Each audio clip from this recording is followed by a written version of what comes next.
الحمد لله نحمده ونستعينه ونستغفره ونؤمن به ونتوكل عليه ونعوذ بالله من شرور أنفسنا ومن سيئات أعمالنا ونعوذ بالله من شرور أنفسنا ومن سيئات أعمالنا من يهده الله فلا مضل له ومن يضلله فلا هادي له ونشهد أن لا إله إلا الله وحده لا شريك له ونشهد أن سيدنا ونبينا ومولانا محمدا عبده ورسوله صلى الله عليه وعلى آله وصحبه وبارك وسلم تسليما كثيرا كثيرا.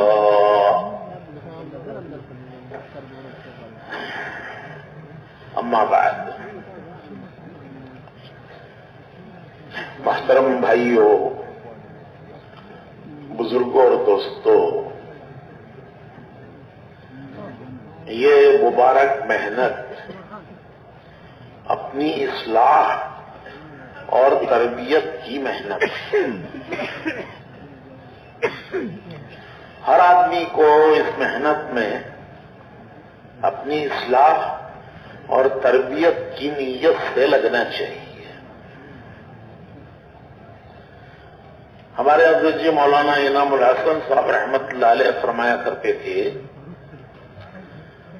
کہ اللہ کا وعدہ جد و جہد پر ہدایت کا ہے، کہ جو جد و جہد کرے گا اللہ پاک اس جد و جہد کی برکت سے اسے ہدایت دیں گے. لیکن اکثر ایسا ہوتا ہے کہ جد و جہد کرنے والا دوسروں کی نیت کر لیتا ہے، حالانکہ اسے اپنی نیت کرنا چاہیے. وعدہ جدوجہد کرنے والے کے لیے ہے، دوسروں کو ہدایت ملے گی کب ملے گی یہ تو اللہ کے اختیار میں ہے. لیکن چونکہ نیت نہیں کرتے تو نیت نہ کرنے کی وجہ سے وہ مقصد حاصل اکثر نہیں ہوتا. ثواب تو اللہ بہت دینے والے ہیں، ہر چیز پر اللہ ثواب دینے والے ہیں اور بے حساب دینے والے ہیں، لیکن مقصد تک وہ پہنچتے ہیں جو مقصد کی نیت کرتے ہیں. تو ہمارے مولانا انعام الحسن صاحب رحمت اللہ علیہ فرمایا کرتے تھے کہ بھائی جد و جہد پر اللہ کا وعدہ ہے، جد و جہد کرنے والے کے لیے ہدایت کا، لیکن اس کے حاصل کرنے کی نیت ضروری ہے. تو محترم بھائیوں، بزرگوں اور دوستوں، ہمیں یہ نیت کرنی چاہیے کہ اللہ پاک اس محنت کی برکت سے ہماری اصلاح فرما دے، ہماری تربیت فرما دے. اصلاح اور تربیت کہتے ہیں جو کچھ اللہ اس کے رسول کو پسند ہے وہ زندگیوں میں آ جائے، اور جو کچھ اللہ اس کے رسول کو پسند نہیں ہے وہ زندگیوں سے نکل جائے. اللہ کے رسول کو وہی پسند ہے جو اللہ کو پسند ہے، اور ان کو وہی پسند ناپسند ہے جو اللہ کو ناپسند ہے. وہ اپنی طرف سے کچھ نہیں بولتے، وما ينطق عن الهوى ان هو الا وحی یوحی، کہ ہمارے رسول اپنی طرف سے کچھ نہیں بولتے، جو ہم ان سے کہتے ہیں وہ تم تک پہنچاتے ہیں۔ تو تربیت اور اصلاح یہ ہے کہ جو کچھ اللہ کو اس کے رسول کو پسند ہے وہ ہماری زندگی میں آ جائے، اور جو کچھ اللہ اس کے رسول کو پسند نہیں ہے وہ زندگی سے نکل جائے۔ دعوت کے اعمال میں اللہ رب العزت نے اس کا بڑا انتظام رکھا ہے، اصلاح کا، تربیت کا بڑا نظام اللہ نے دعوت کے اعمال میں رکھا ہے۔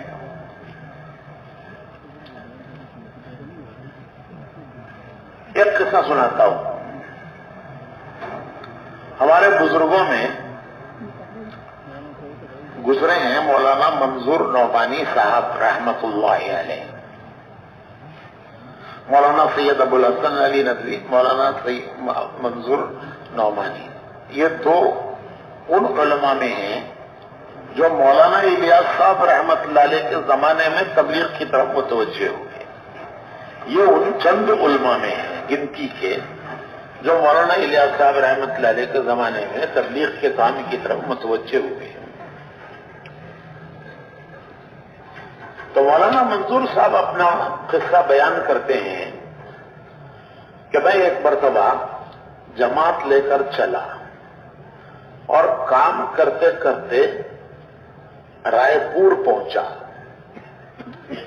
رائے پور میں ہوا کرتے تھے شاہ عبد القادر صاحب رائے پوری رحمت اللہ علیہ۔ یہ شاہ عبد القادر صاحب رحمت اللہ علیہ حضرت شیخ الحدیث مولانا زکریا صاحب رحمت اللہ علیہ کے بھی پیر تھے، اور حاجی عبد الوہاب صاحب رحمت اللہ علیہ کے بھی یہ پیر تھے، شاہ عبد القادر صاحب رائے پوری رحمت اللہ علیہ۔ تو مولانا منظور صاحب فرماتے ہیں کہ میں جماعت لے کر چلا، کام کرتے کرتے رائے پور پہنچا۔ رائے پور میں ہوتے تھے شاہ عبد القادر صاحب رائے پوری رحمت اللہ علیہ۔ تو جماعت کو مسجد میں ٹھہرا کر میں حضرت کی خدمت میں حاضر ہوا ملاقات کے لیے۔ جب میں وہاں پہنچا تو وہاں مجلس تھی۔ مجلس کے آداب میں یہ ہے کہ آدمی مجلس میں بیٹھ جائے، جب مجلس ختم ہو تو پھر آگے بڑھ کر سلام کرے، ملاقات کرے۔ تو میں ایک کنارے مجلس کے بیٹھ گیا۔ حضرت کی نظر پڑی، میرے اوپر نگاہ پڑی، تو پہلے سے پہچانتے رہے حضرت مولانا منظور صاحب کو تبلیغ کی طرف شاہ صاحب نے ہی متوجہ کیا تھا۔ تو نگاہ پڑی اور پوچھا کہ مولوی صاحب کیسے آنا ہوا؟ مولانا منظور صاحب سارا مطلب سمجھ گئے، کیونکہ اس سے پہلے جب بھی حضرت کے یہاں جانا ہوتا تھا تو خط لکھتے تھے کہ میں فلاں دن اتنے دنوں کے لیے حاضر ہونا چاہتا ہوں، ادھر سے جواب آتا تھا تو پھر حضرت حاضر ہو جاتے تھے۔ اب نہ خط آیا، نہ ادھر سے نہ ادھر سے جواب دیا، اور ایک دم سے آ کر مجلس پہ بیٹھے ہیں، تو کوئی ایمرجنسی کی بات پیش آ گئی ہے کہ ایک دم سے بغیر اطلاع کے اور بغیر یہاں سے اجازت کے آ گئے۔ تو یہ مطلب تھا۔ مولانا منظور صاحب سارا مطلب سمجھ گئے کہ بھائی نہ تو تمہارا کوئی خط آیا، نہ یہاں سے کوئی جواب گیا، اور ایک دم سے کیسے آ گئے۔ تو مولانا نے جواب دیا کہ حضرت میں یہ جماعت کے ساتھ آیا ہوں، حضرت میں ایک جماعت کے ساتھ آیا ہوں۔ یہ تبلیغ کا ابتدائی زمانہ تھا، لوگوں کو بہت سارے اشکالات تھے کام کے بارے میں، اور ان لوگوں نے حضرت کو بہت سی شکایتیں تبلیغ کے بارے میں کر رکھی تھیں کہ مسجدوں میں ٹھہرتے ہیں، کھاتے ہیں، پیتے ہیں، سوتے ہیں، مسجد کو سرائے بنا رکھا ہے اور کھڑے ہو کے واز کرتے ہیں، بیان کرتے ہیں۔ یہ سب شکایتیں حضرت کو لوگوں نے کر رکھی تھی، بہت ساری شکایتیں. تو جب دیکھا کہ مولانا منظور صاحب جماعت میں آ گئے ہیں، تو بڑے عالم تھے، ندوہ میں حدیث پڑھاتے تھے، مولانا علی میاں صاحب قرآن پڑھاتے تھے تفسیر، اور مولانا منظور صاحب حدیث پڑھاتے تھے. تو یہ آ گئے ہیں. تو حضرت شاہ صاحب نے، ان کو یاد آ گئی وہ سب شکایتیں جو لوگوں نے کر رکھی تھی تبلیغ کے بارے میں. تو حضرت شاہ صاحب نے فرمایا کہ مولوی صاحب یہ لوگ تبلیغ میں نکل کر کیا کرتے ہیں؟ ایک ذرا غصے کا سا انداز تھا. تو شاہ صاحب نے فرمایا کہ مولوی صاحب یہ لوگ تبلیغ میں نکل کر کیا کرتے ہیں؟ تو مولانا سمجھ گئے کہ حضرت کو کوئی اشکال ہے. تو مولانا نے عرض کیا کہ حضرت جب یہ نکلتے ہیں تو ان کو کچھ باتیں سمجھائی جاتی ہیں. جب یہ نکلتے ہیں تو ان کو کچھ باتیں سمجھائی جاتی ہیں، یہ نکل کر ان باتوں پر عمل کرتے ہیں. عالم کا جواب عالمانہ، بزرگوں کے ہاں لمبی بات نہیں ہوتی، مختصر پوری بات کہ حضرت جب یہ نکلتے ہیں تو ان کو کچھ باتیں سمجھائی جاتی ہیں اور یہ نکل کر ان باتوں پر عمل کرتے ہیں. تو پھر شاہ صاحب نے پوچھا کہ مولوی صاحب وہ کیا باتیں سکھائی جاتی ہیں جن پر یہ عمل کرتے ہیں؟ تو مولانا کو موقع مل گیا پوری بات کرنے کا. تو مولانا فرماتے ہیں کہ میری اندر کی جیب میں ایک پرچہ رہا کرتا تھا جس میں نے وہ باتیں نوٹ کر رکھی تھی جو جماعتوں کو روانگی کے موقع پر کہی جاتی تھی. جو ہدایات جماعتوں کو روانگی کے موقع پر دی جاتی تھی وہ میں نے نمبر وار نوٹ کر رکھی تھی. بہت سی چیزیں نئی نئی لگتی تھی تو میں نے ان کو نمبر وار نوٹ کیا تھا. عالم ہے تو ترتیب سے اس کو انہوں نے لکھا، اور وہ باتیں وہ نمبر 40 تک پہنچ گئے تھے. نمبر 1 نمبر 2 مثلا امیر کی اطاعت کرنا، دعا مانگ کر بستی میں داخل ہونا، مسجد میں پہنچ کر تحیۃ المسجد پڑھنا، پھر مشورے میں بیٹھنا، تعلیم کرنا، یہ جو باتیں روانگی کی ہدایات دی جاتی ہیں جو انشاءاللہ کل فجر کی نماز کے بعد دی جائیں گی ہدایات، تو ان کو مولانا نے ترتیب کے ساتھ نمبر وار لکھ کر رکھا تھا. اور وہ پرچہ مولانا فرماتے ہیں کہ ہمیشہ میری اوپر کی جیب میں رہا کرتا تھا اور میں جب تک اس پرچے کو نکال کے دیکھتا رہتا تھا کہ کام ان ہدایات کی روشنی میں ہو، ان کے مطابق ہو، تاکہ کام اس کی ان ہدایات کے مطابق کام ہو. تو جب تک میں ان کو نکال کے دیکھتا رہتا تھا. جب حضرت نے پوچھا کہ وہ کیا باتیں بتائی جاتی ہیں جن پر یہ چل کر عمل کرتے ہیں، تو میں نے وہ پرچہ نکالا، جیب میں سے نکالا اور میں نے نمبر وار پڑھنا شروع کیا. جو 40 باتیں ہدایات لکھی تھی، نمبر 1 نمبر 2 نمبر 3 ایک ایک کر کے میں نے وہ پڑھنا شروع کیا.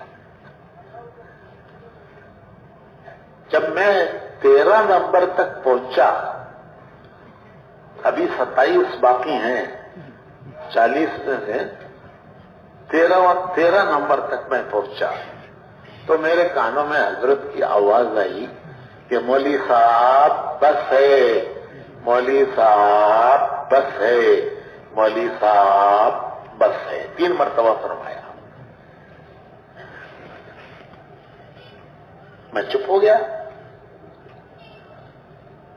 تو حضرت نے فرمایا کہ مولوی صاحب اگر یہ اسی طرح عمل کرتے ہیں جس طرح ان کو بتایا گیا ہے تو ان کے ولی ہو جانے میں کوئی شبہ نہیں ہے.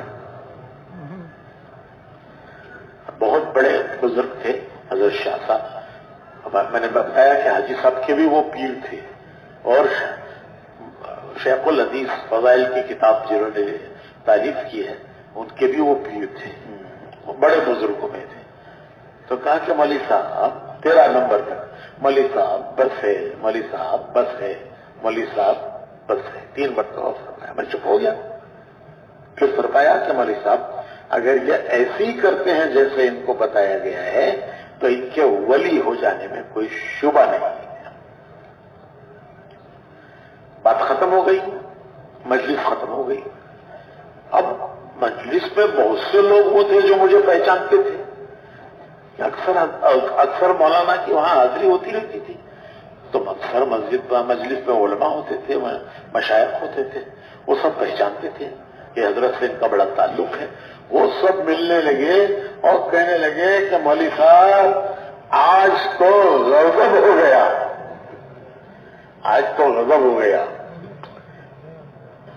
آپ کی نگاہ پرچے پر تھی اور آپ پرچہ پڑھ رہے تھے، آپ کی نگاہ پرچے پر تھی اور ہم دیکھ رہے تھے کہ ایک ایک بات پر حضرت شاہ صاحب کا رنگ بدلتا تھا، ایک ایک بات پر شاہ صاحب کا رنگ بدلتا تھا۔ اور جب آپ 13 پہ پہنچے ہیں تو پھر حضرت شاہ صاحب نے آپ کو روکا ہے کہ مولوی صاحب بس ہے، ورنہ ہم نے دیکھا کہ شروع جب آپ نے کیا تو ایک ایک بات پر حضرت شاہ صاحب کا رنگ بدلتا تھا۔ تو محترم بھائیوں، بزرگوں اور دوستوں، بعض مرتبہ ایک عادت پڑ گئی ہے، ہم عمل کو عادت کے طور پر سرسری لے لیتے ہیں، جس کی وجہ سے اس کی پوری اہمیت ہمارے بھی دل و دماغوں میں نہیں ہوتی۔ ورنہ جیسے حضرت نے فرمایا کہ اللہ نے ان اعمال میں تربیت کا بڑا نظام رکھا ہے۔ ابھی تو 40 نمبر میں سے 13 ہی پڑھے تھے مولانا منظور صاحب نے، کہ حضرت شاہ صاحب نے فرمایا کہ مولوی صاحب بس ہے، اگر یہ ایسے ہی کرتے ہیں جیسے ان کو بتایا گیا ہے تو ان کے ولی ہو جانے میں کوئی شبہ نہیں ہے۔ اللہ رب العزت ہمیں وہ نصیب فرمائے۔ تو اس محنت میں اسی نیت سے لگنا ہے اور اس محنت میں لوگوں کو بھی اسی نیت سے لگانا ہے۔ ہم خود اس محنت پر آنا چاہتے ہیں، ہم امت کو اس محنت پر لانا چاہتے ہیں، جس محنت سے اصلاح اور تربیت ہوگی۔ اللہ کا تربیت کا اور اصلاح کا نظام ہے، وہ اس محنت میں بڑا اللہ کی طرف سے انتظام ہے۔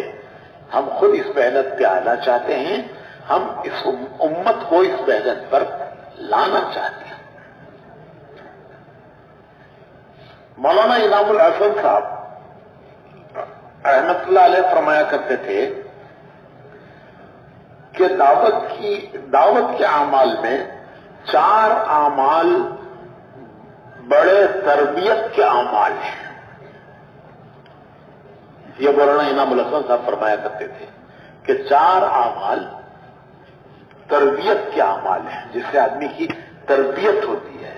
اور میں نے عرض کیا کہ تربیت کے معنی یہ ہے کہ جو کچھ اللہ رسول کو پسند ہے وہ زندگی میں آ جائے، اور جو کچھ اللہ رسول کو پسند نہیں ہے وہ زندگی سے نکل جائے۔ تو بڑا انعام الحسن صاحب فرمایا کرتے تھے کہ 4 اعمال بڑے تربیت کے اعمال ہیں۔ عمومی تعلیم، عمومی تعلیم میں بیٹھنا، عمومی تعلیم میں بیٹھنا۔ میں نے خود دیکھا ہے کہ وہاں ظہر کی نماز کے بعد تعلیم ہوتی تھی، کبھی مولانا علی میاں صاحب تشریف لائے تو دیکھا کہ عام مجمع میں حضرت بیٹھے ہوئے ہیں تعلیم۔ تو عمومی تعلیم، عمومی گشت، عمومی بیان سننا، کسی کا بھی بیان، اور عمومی جماعت میں جانا، یہ حضرت فرمایا کرتے تھے یہ بڑے تربیت کے اعمال ہیں۔ عمومی تعلیم، عمومی گشت، عمومی بیان اور عمومی جماعت میں جانا، یہ بڑی تربیت کے اعمال ہے۔ عمومی تعلیم، حاجی عبدالوہاب صاحب رحمت اللہ علیہ، اللہ ان کے درجات بلند کرے اور امت کی طرف سے ان کو جزائے خیر دے، وہ بڑی ایسی باتوں کی طرف متوجہ کرتے تھے۔ ایک مرتبہ فرمانے لگے کہ میں تعلیم کرا رہا تھا، فضائل کی تعلیم کرا رہا تھا، تو فضائل ذکر میں ایک حدیث آئی کہ اللہ کے ذکر سے اللہ کی معرفت پیدا ہوتی ہے، اللہ کے ذکر سے اللہ کی معرفت پیدا ہوتی ہے۔ تو حاجی صاحب کہنے لگے کہ میں نے مجمع پہ نگاہ ڈالی تو مجمع دیہاتیوں کا تھا، کسان لوگوں کا، میوات کے عام طور پر کسان ہوتے تھے، کاشتکار ہوتے تھے، اور کاشتکار عام طور پہ پڑے ہوتے تھے، تو وہ مجمع تھا دیہات والوں کا، کاشتکاروں کا۔ تو میں نے ایک آدمی کو جو بہت زیادہ بے پڑھا لگتا تھا، میں نے اس سے پوچھا کہ بڑے میاں معرفت کسے کہتے ہیں؟ معرفت کسے کہتے ہیں؟ یہ اندازہ لگانے کے لیے کہ بات کو کتنا سمجھے، یہ اندازہ لگانے کے لیے۔ تو وہ بڑے میاں کہنے لگے کہ تجھے پتا نہیں؟ ارے تجھے پتا نہیں، معرفت جان پہچان کو کہتے ہیں۔ اس نے حاجی صاحب سے کہا کہ تجھے پتا نہیں، معرفت جان پہچان کو کہتے ہیں۔ تو حاجی صاحب، ابھی بھی حاجی صاحب کو اطمینان نہیں ہوا، وہ کہنے لگے کہ میں نے سوچا کہ شاید کسی سے اس نے سن رکھا ہے کہ معرفت کے معنی جان پہچان کے ہیں، جو سنا ہوا ہے وہ مجھے کہہ رہا ہے۔ تو حاجی صاحب کہنے لگے کہ بڑے میاں یہ تو بتاؤ کہ جان پہچان کے کیا معنی ہیں؟ تو وہ بڑے میاں کہنے لگے سن، سن، اگر تیری پٹواری سے جان پہچان ہے اور تیرا کوئی کام پڑ گیا تو اس سے کہے گا تو تیرا کام کر دے گا، اور اگر تیری پٹواری سے جان پہچان نہیں ہے تو وہ تیرا کام نہیں کرے گا۔ اگر تیری اللہ سے جان پہچان ہوئی اور تو اللہ سے کہے گا تو تیرا کام کر دے گا، تیری جان پہچان نہ ہوئی تو وہ تیرا کام نہیں کرے گا۔ یہ جان پہچان ہے اور یہ اللہ کے ذکر سے پیدا ہوتی ہے۔ تو حاجی صاحب کہنے لگے کہ میں سوچ رہا تھا کہ اسے پتا نہیں، اس نے مجھے وہ بتایا جو مجھے پتا نہیں تھا، اس نے مجھے وہ سمجھایا جو مجھے پتا نہیں۔ تو حاجی صاحب فرمانے لگے کہ دیکھو یہ تعلیم کا ایک عمل ہے جس میں بڑا تربیت کا انتظام ہے۔ مولانا انعام الحسن صاحب رحمت اللہ علیہ فرماتے تھے کہ تعلیم کے دو درجے ہیں۔ ایک درجہ تعلیم کا یہ ہے کہ جو بات ہم نے سنی ہے، جو فضیلت سنی ہے، جس عمل کی فضیلت قرآن سے حدیث سے ظاہر ہے کہ قرآن حدیث سے اس میں فضائل بیان کیے گئے ہیں کہ کس عمل کی کیا فضیلت ہے، کس عمل سے اللہ خوش ہوتا ہے اور کیا اس کا انعام ہے، اور کس عمل سے اللہ ناراض ہوتا ہے، اس کا کیا نقصان ہے، دنیا میں کیا نقصان، آخرت میں کیا نقصان۔ تو مولانا انعام الحسن صاحب فرماتے تھے کہ جس عمل کی فضیلت سنی ہے، اگر وہ عمل زندگی میں آ گیا تو ہم اس سے متاثر ہوئے، ہم نے اس حدیث کا، قرآن کی بات کا ہم نے اثر لیا یا نہیں لیا، اس کے جاننے کا تھرمامیٹر کیا ہے کہ بخار ہے یا نہیں ہے، تو ڈاکٹر تھرمامیٹر لگاتا ہے، بی پی ہے کہ نہیں ہے، وہ آلہ لگا کے دیکھتا ہے کہ بی پی ہے یا نہیں ہے۔ تو کون سا آلہ ہے جس سے پتا چلے کہ ہم متاثر ہیں یا نہیں ہیں، ہم نے اس حدیث کی بات کا اثر لیا ہے یا نہیں لیا ہے؟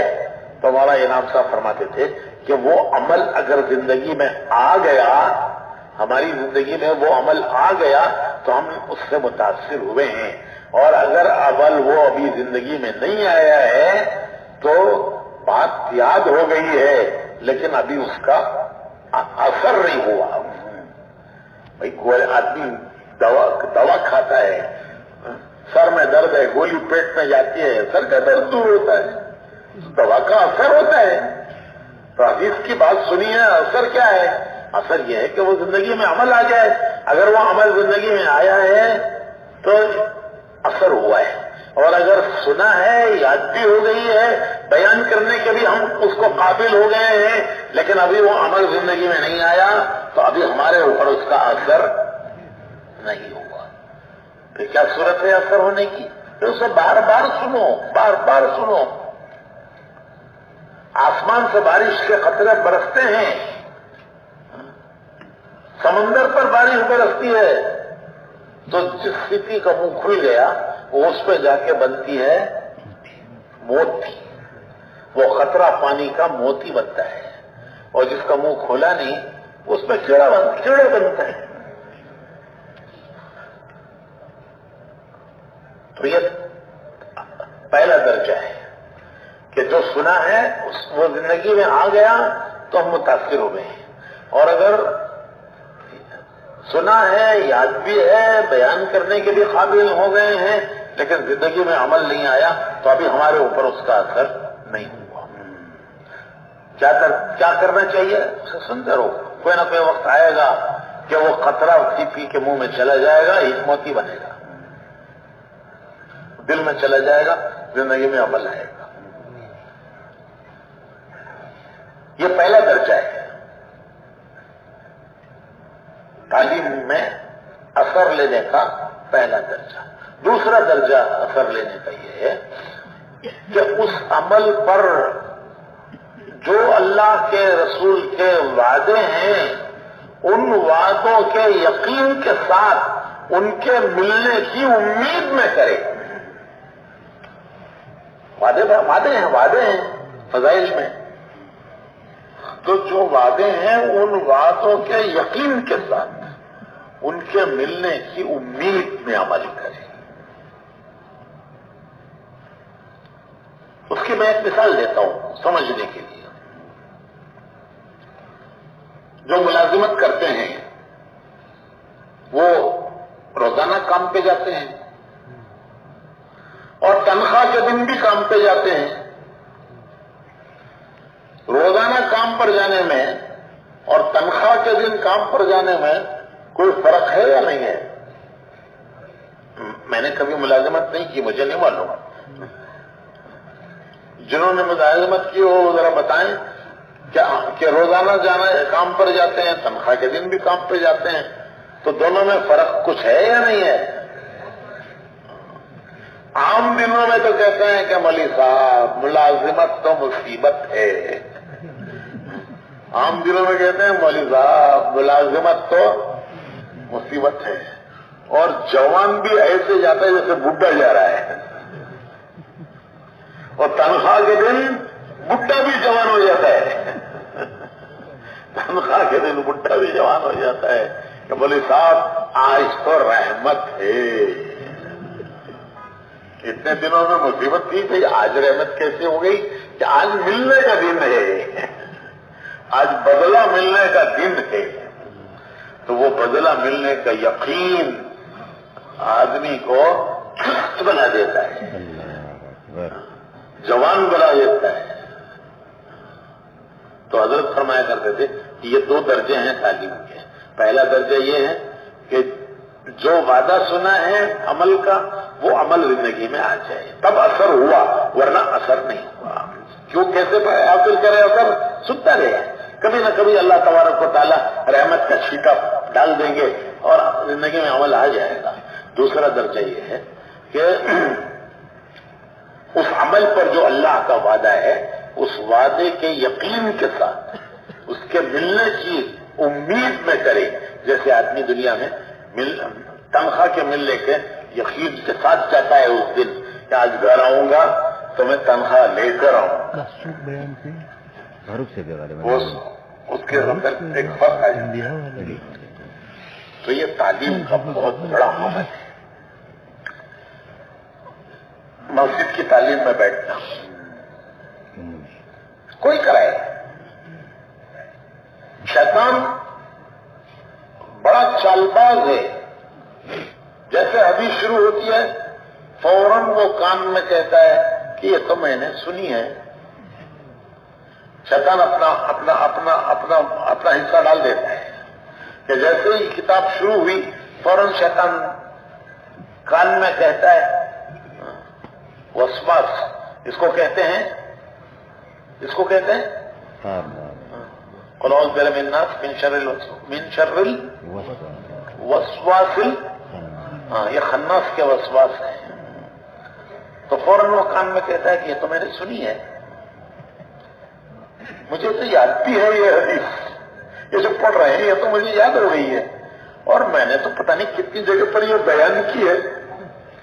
تو کان بند ہو جاتے ہیں، کان بند ہو جاتے ہیں، جس کی وجہ سے اس کا جو اثر ہونا چاہیے وہ نہیں ہوتا۔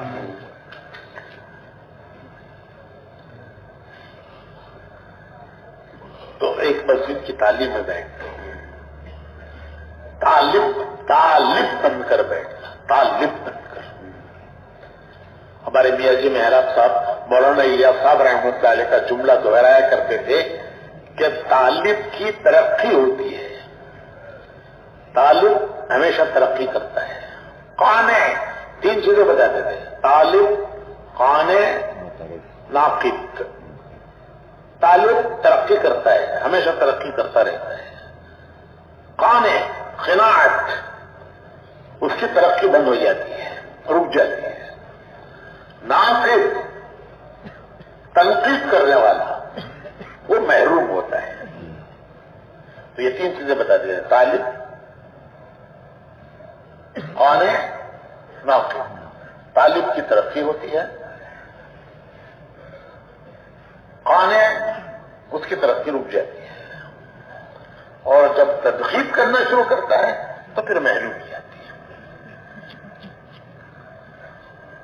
پھر اسی کو گھر میں بھی پڑھنا، گھر کی تعلیم، گھر کی تعلیم۔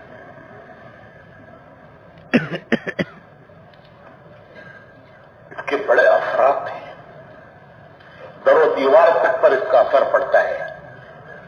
حدیث شریف میں آتا ہے کہ آسمان کے فرشتوں کو وہ گھر جن میں نماز، ذکر، تلاوت، سنتوں کا اہتمام، آسمان کے فرشتوں کو وہ گھر ایسے چمکتے ہوئے نظر آتے ہیں جیسے زمین والوں کو آسمان کے ستارے چمکتے ہوئے نظر آتے ہیں۔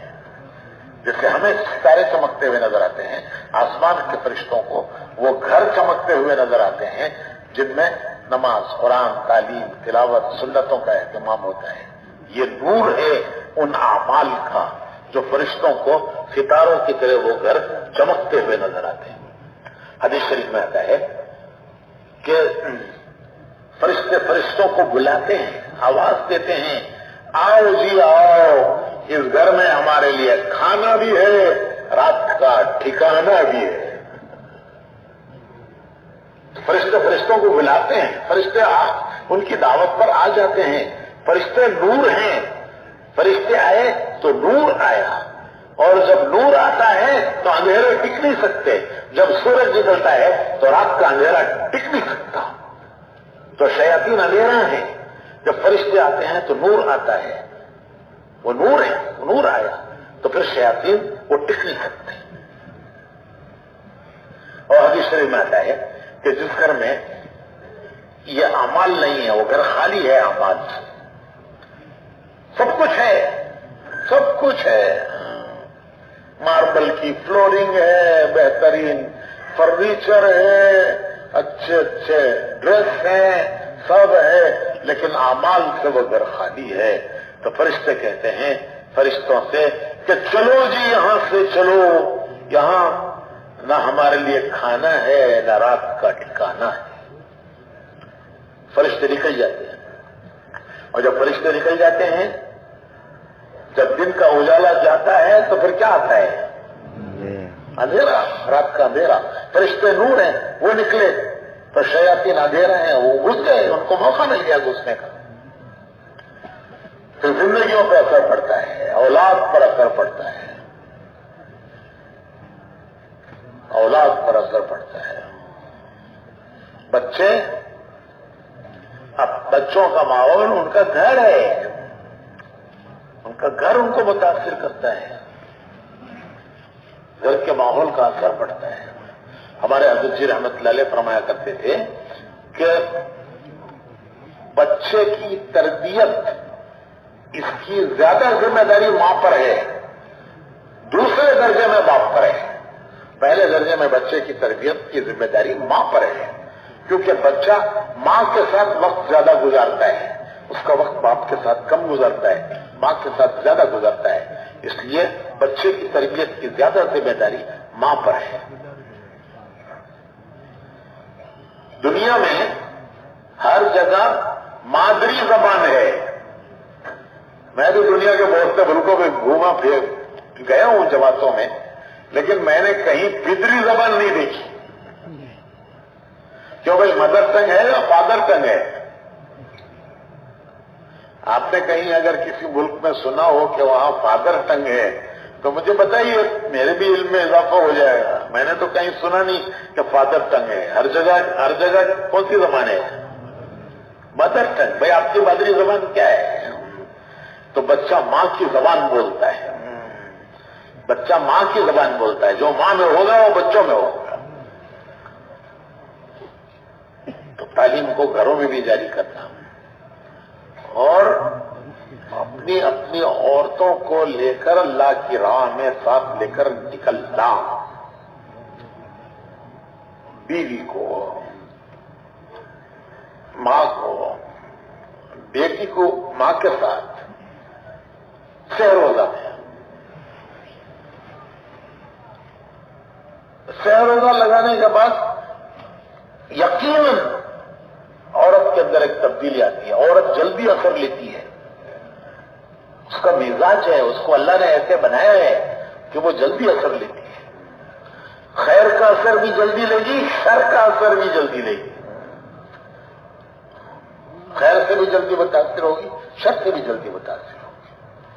تو اس کے لیے عورتوں کو اپنے ساتھ لے کر 3 دن میں جانا. 3 دن ہو گئے، اب 15 دن جاؤ. 15 دن ہو گئے، اب چلا لگاؤ. چلا لگ گیا تو اب اپنے عورتوں کو لے کر بیرون میں جاؤ. بیرون میں جاؤ. اللہ کا شکر ہے کہ ہماری عورتیں بیرون میں گھروں کی زندگی کے بدلنے کا ذریعہ بن رہی ہیں. گھروں کے ماحول کے بدلنے کا اللہ ان کو ذریعہ بنا رہا ہے. پھر انشاءاللہ آنے والی نسلیں دین کی داعی بنے گی. ہمارے حضرت جی مولانا انعام الحسن صاحب رحمت اللہ علیہ بہت اہتمام کے ساتھ دعا مانگتے تھے، اے اللہ ہمارے گھروں کو دینی ایمانی گھرانے بنا دے. اے اللہ ہمارے گھروں کو ایمانی گھرانے بنا دے. اے اللہ، یہ دعائیں مانگتے تھے مولانا انعام صاحب رحمت اللہ علیہ. اے اللہ ہمارے گھروں کو ایمانی اعمال سے آباد فرما دے. اے اللہ ہمارے گھروں کو ایمانی گھرانے بنا دے، ہمارے گھروں کو ایمانی اعمال سے آباد فرما دے.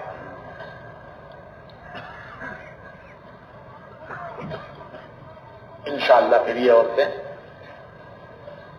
گھروں کے ماحول کے بدلنے کا ذریعہ بنے گی، اوروں کے بھی گھروں کے ماحول کے بدلنے کا ذریعہ بنے گی.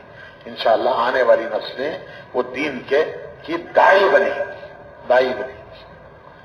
جب ماں کے اندر دین آئے گا تو گھر میں دین آئے گا. ورنہ بھائی اللہ محفوظ فرمائے، باپ کا جنازہ نکلتا ہے تو تبلیغ بھی اس کے جنازے کے ساتھ نکل جاتی ہے. اللہ حفاظت ہو.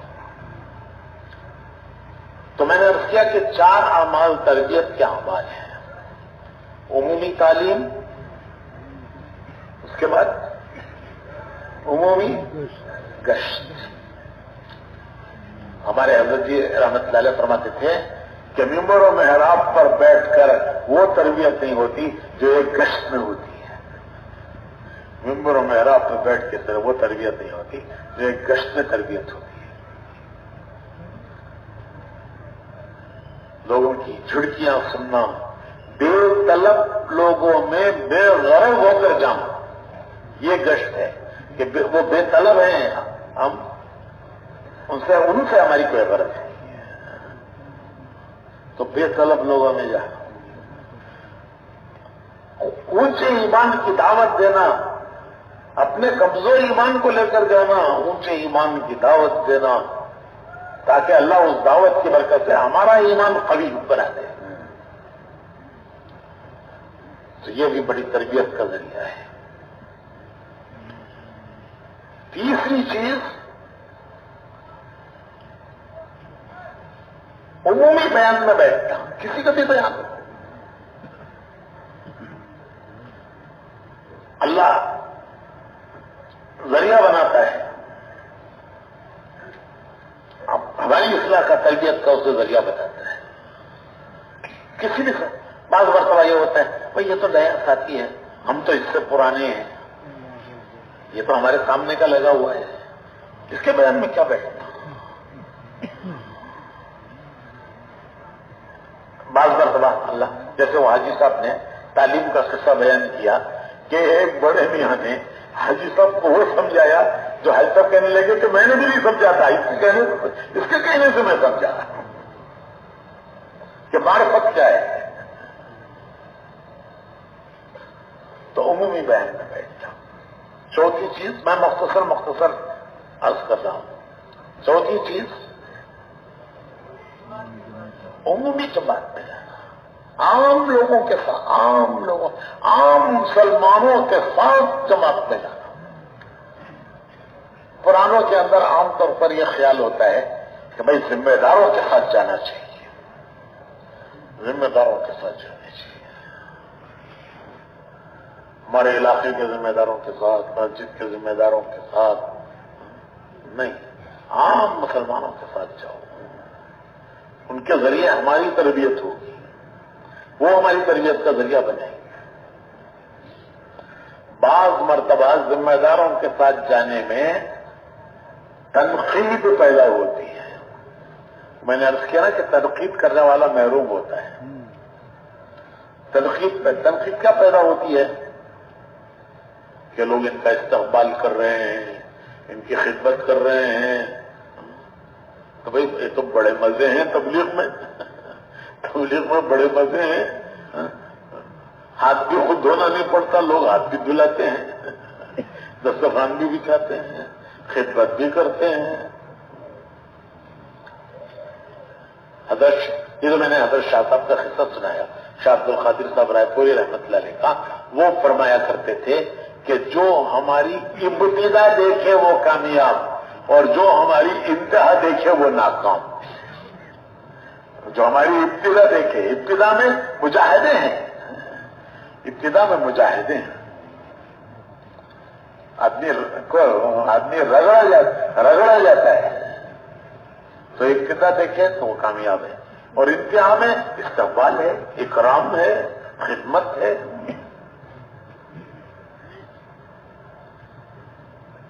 تو عام جماعتوں میں جانا. ایک آدمی گیا ایک پیر صاحب کے یہاں مرید ہونے کے ارادے سے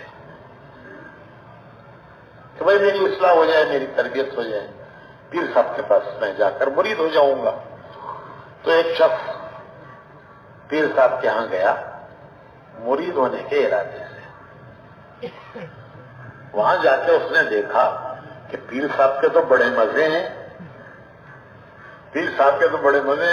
کوئی سر میں تیل لگا رہا ہے، کوئی ٹانگیں دبا رہا ہے، حضرت اٹھنا چاہتے ہیں تو کوئی سہارا دے کے اٹھاتا ہے، کھانے کے لیے جاتے ہیں تو کوئی ہاتھ دھلاتا ہے. تو پیر صاحب کے تو بڑے مزے ہیں.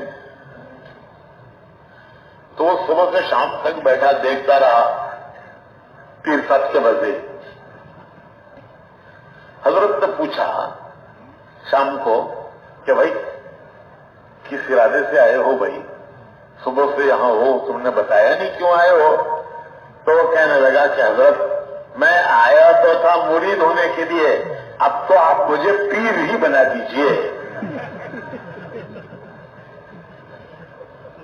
میں نے دیکھا، صبح سے دیکھ رہا ہوں کہ مرید بننے میں کوئی مزہ نہیں ہے، مزہ پیر بننے میں ہے۔ مرید بننے میں تو رگڑے کھانا پڑتا ہے اور مزے تو پیر بننے میں ہے۔ تو حضرت میں آیا تو تھا مرید بننے کے ارادے سے، لیکن اب تو آپ مجھے پیر ہی بنا دیجیے۔ تو عام جماعتوں میں تربیت ہوتی ہے، عام مسلمانوں کے ساتھ چلنا، ان کی بے عنوانیوں کو برداشت کرنا۔ اللہ پاک نے انبیاء علیہ السلام سے بکریاں چروائی ہیں۔ ہمارے مولانا محمد عمر صاحب پالنپوری رحمت اللہ علیہ فرمایا کرتے تھے کہ بکری میں دو باتیں ہوتی ہیں، ایک بدنظمی ہوتی ہے، انتشار ہوتا ہے اس میں۔ بکریاں جاتی ہیں تو ایک جگہ کہیں اکٹھی نہیں چلتی، وہ پورے میدان میں پھیل جاتی ہے، انتشار ہوتا ہے، ان میں نظم نہیں ہوتا، بدنظمی ہوتی ہے۔ اور اگر چرانے والا غصے میں آ کر ان کو اکٹھا کرنے کے وقت تک ایک بکری دوڑ کے پہاڑ پر چلی جاتی ہے، وہ پیچھے پیچھے بھاگتا ہے، چھوڑے گا تو بھیڑیا کھا جائے گا، چھوڑ کے جا نہیں سکتا، تو اس کو لانے کے لیے اوپر بھاگتا ہے، اور وہ اور بھاگتی ہے، یہ اس کے پیچھے بھاگتا ہے، یہاں تک کہ جب وہ قابو میں آ جاتی ہے اسے بڑا غصہ آتا ہے کہ اس بکری نے بہت ستایا ہے۔ وہ لاٹھی اٹھاتا ہے مارنے کے لیے، پوری قوت سے مارنے کے لیے لاٹھی اوپر اٹھاتا ہے، لیکن پھر سوچتا ہے کہ کبھی نازک ہے، اس کی ہڈی ٹوٹ جائے گی، ٹانگ ٹوٹ جائے گی، تو پھر گلے میں ڈال کے لانا پڑے گا اسے۔ ابھی تو چل کے جا رہی ہے، اگر میں ماروں گا اسے اور اس کی ٹانگ ٹوٹ گئی تو پھر اسے مجھے گلے میں ڈال کے لانا پڑے گا، چھوڑ کے آ نہیں سکتا، چھوڑ کے آؤں گا تو بھیڑیا کھا جائے گا۔ تو یہ تحمل تو نبیوں سے بکریاں چروائی گئیں ان میں تحمل پیدا کرنے کے لیے۔ حضور کی دعاؤں میں ہے، مصنون دعاؤں میں ہے، اللہم اغننا بالعلم وزیننا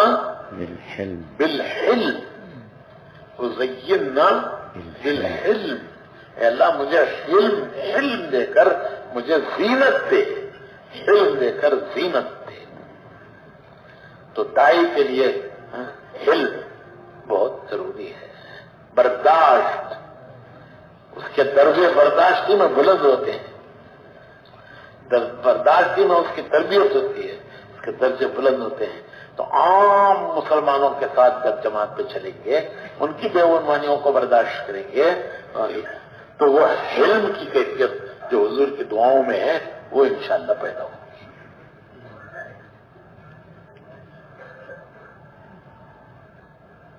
تو کیا ہوا؟ 4 باتیں ہوئی ہیں تربیت کی، تعلیم، عمومی تعلیم، عمومی گشت، عمومی بیان اور عمومی جماعت کے ساتھ عام مسلمانوں کے ساتھ جانا۔ خواص ذمہ داروں کے ساتھ نہیں، خواص ذمہ داروں کے ساتھ جانے میں تنقید پیدا ہوتی ہے، تنقید، اور عوام کے ساتھ جانے میں علم پیدا ہوتا ہے۔ تو یہ 4 چیزیں حضرت فرماتے تھے کہ یہ تربیت کے اعمال ہیں، اور 4 اعمال اس میں خطرہ ہے۔ 4 اعمال ایسے ہیں کہ جن میں بگاڑ کا خطرہ ہے، بگاڑ کا خطرہ۔ وہ 4 اعمال ہیں خصوصی گشت، خواص سے ملنا، مالداروں سے، حکومت والوں سے، مالداروں سے، خواص سے۔ ہمارے مولانا سید احمد خان صاحب رحمت اللہ علیہ فرماتے تھے کہ ایک خصوصی گشت کرو تو اس کے اثر کو زائل کرنے کے لیے 10 عمومی گشت کرو. ایک خصوصی گشت کا جو اثر ہوا ہے اس کو زائل کرنے کے لیے 10 عمومی گشت کرو تاکہ وہ خصوصی گشت کا اثر زائل ہو. تو بڑوں سے ملاقات ہے. آدمی ان کی گاڑی دیکھ کے متاثر ہوتا ہے. اچھا یہ گاڑی آ گئی پاکستان میں, ارے پاکستان میں یہ گاڑی آ گئی. اب وہ ابھی گھر میں داخل ہی نہیں ہوا, گاڑی دیکھ کے متاثر ہو گیا. اب جب یہ ان کی چیزوں سے متاثر ہو جائے گا تو ان کے تاثر کو, چیزوں کا جو تاثر ہے اس کو کیسے نکالے گا؟ یہ تو خود متاثر ہو گیا, گاڑی دیکھ کے متاثر ہو گیا, ان کا گھر دیکھ کے متاثر ہو گیا, فرنیچر دیکھ کے متاثر ہو گیا. یہ گیا تھا چیزوں کی اوقات دل سے نکالنے اور خود ہی یہ متاثر ہو گیا چیزوں سے, تو یہ ان کے اندر وہ چیزوں کی اوقات کو کیسے نکال سکے گا جبکہ خود اس کا دل متاثر ہو گیا ہے.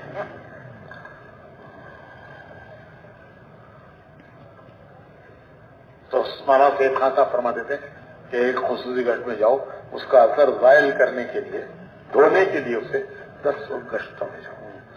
مولانا یوسف صاحب رحمۃ اللہ علیہ فرماتے تھے کہ امیروں کو تبلیغ سمجھ میں آنے کے لیے وہ غریبوں میں جا کے محنت کرے. امیر و امیر مالدار خواص تبلیغ کو سمجھنے کے لیے وہ غریبوں میں جا کر محنت کرے.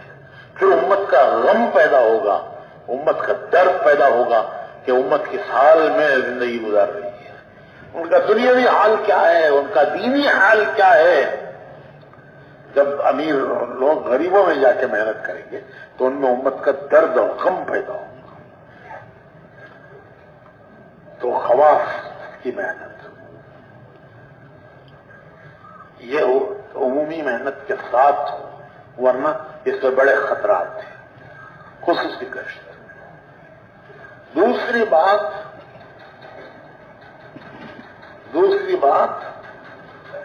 خصوصی جماعت, خصوصی خواص کی جماعت. خواص کی جماعت میں یہ سارے خطرات ہیں جو میں نے بتایا نا کہ وہ گیا تھا بیچارہ مرید ہونے کے لیے, لیکن اس نے صاف آدمی تھا, صاف بات کی اس نے کہ حضرت میں آیا تو تھا مرید بننے کے لیے, لیکن میں نے دیکھا مرید بننے میں کوئی مزہ نہیں ہے. مزہ تو آپ تو مجھے پیری بنا دو سیدھے سیدھے. تو خواص کی جماعت, خطرات, خصوصی جماعت, بیان کرنا. ہاں اللہ ہماری بھی حفاظت فرمائے. وہ خطرے کی جگہ پر ہوتا ہے بیان کرنے والا.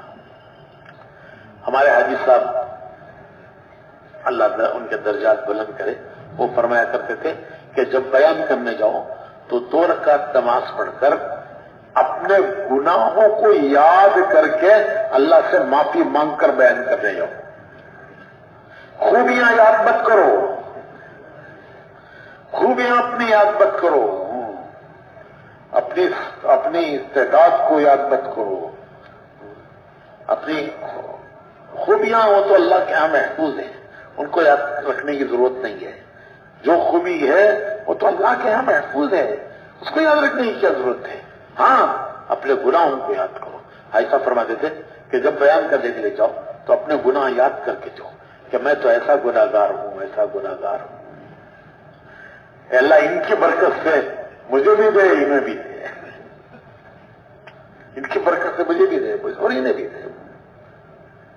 تو 2 رکعت نماز پڑھ کے جاؤ. عام طور پر ہمارے کام کرنے والوں کو ماشاءاللہ یہ تو پرانوں کا مجمع ہے, پرانوں کو بڑے موقع ملتے ہیں بیان کرنے کے. تو بھائی اس میں احتیاط کی ضرورت ہے کہ نماز پڑھ کر اللہ سے معافی مانگ کر اور اپنے گناہوں کو یاد کر کے آدمی بیان کرے. اور کتنی باتیں ہو گئی؟ 2 ہو گئی. خصوصی خواص کی جماعت، خواص کی جماعت، وی آئی پی جماعت. وی آئی پی جماعت تو بڑی اچھی ہے، لیکن میں خطرے میں ہوں ان کے ساتھ. اور تیسری بات بیان کرنا. چوتھی بات مشورہ. چوتھی بات مشورہ. مشورہ بڑی خیروں کا بھی ذریعہ ہے. مشورہ بڑی خیروں کا بھی ذریعہ ہے، اور مشورہ بڑے خطرے کی بھی جگہ ہے. وہ مشورہ ایسا ہے جیسے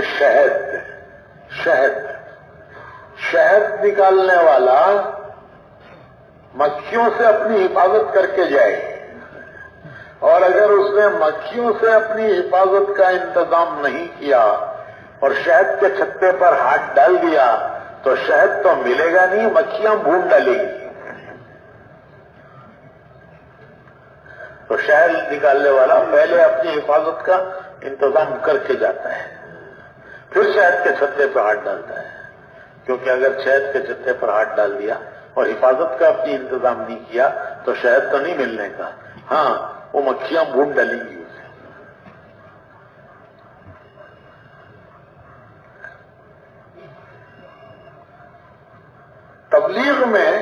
تبلیغ کے کام میں میں ذرا صاف باتیں کرنا چاہتا ہوں.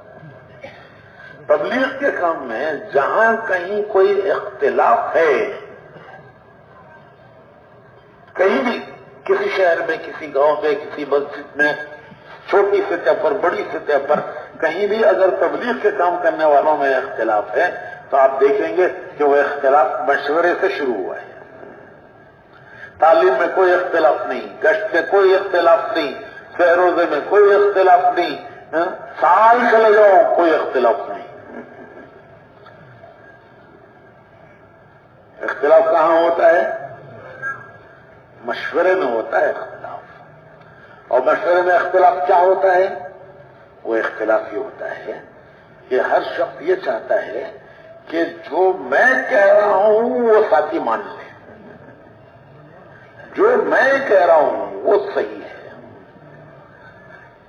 وہ صحیح ہے. اور اگر ساتھیوں کی میرے ذہن میں ایک رائے آئی، میں نے وہ رائے رکھی، اگر وہ رائے ہمارے ساتھیوں کے ذہن میں نہیں آئی، ان کو وہ رائے سمجھ میں نہیں آئی، تو یہ ان کو سمجھانے کی کوشش کرتا ہے کہ دیکھو میری بات سمجھو، میری بات سمجھو. اور نہیں سمجھتے تو خطا ہوتا ہے. اتنی اچھی بات کہہ رہا ہوں، سمجھتے نہیں ہیں، یہ میرے ساتھی سمجھتے نہیں ہیں. کتنے نفع کی بات ہے، کتنے کام کے فائدے کی بات ہے.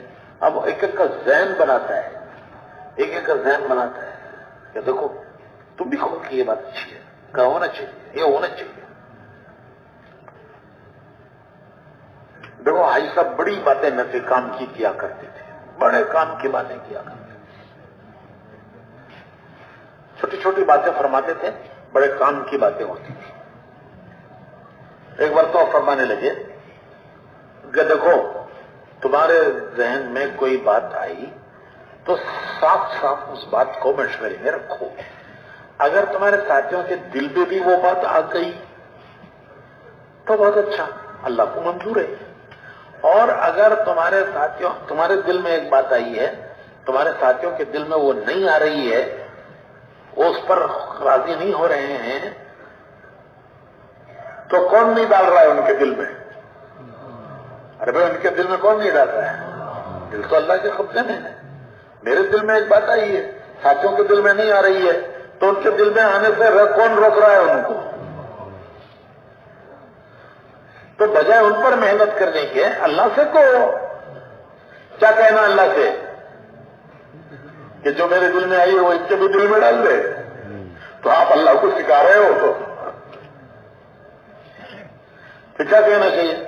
اللہ سے یہ کہنا چاہیے کہ اللہ ایک بات تو نے میرے دل میں ڈالی ہے، اگر تجھے یہ پسند ہے تو میرے ساتھیوں کے دل میں بھی ڈال دے، اور اگر تجھے یہ پسند نہیں ہے تو میرے بھی دل سے نکال دے.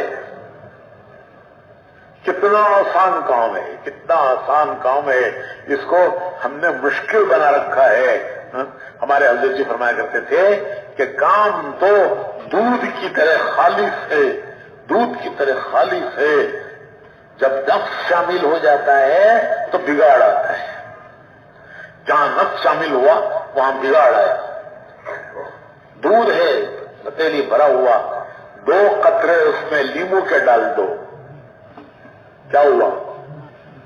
پھٹ گیا، نہ پینے کا نہ پلانے کا.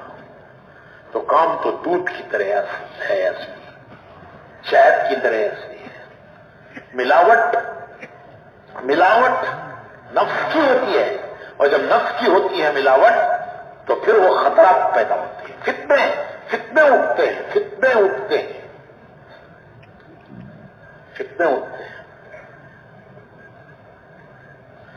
تو ایسا فرماتے تھے کہ بھائی تمہارے دل میں کوئی بات آئی ہے، سیدھے اپنی مسجد والوں کے سامنے رکھو. پہلے لوگوں کا ذہن مت بناؤ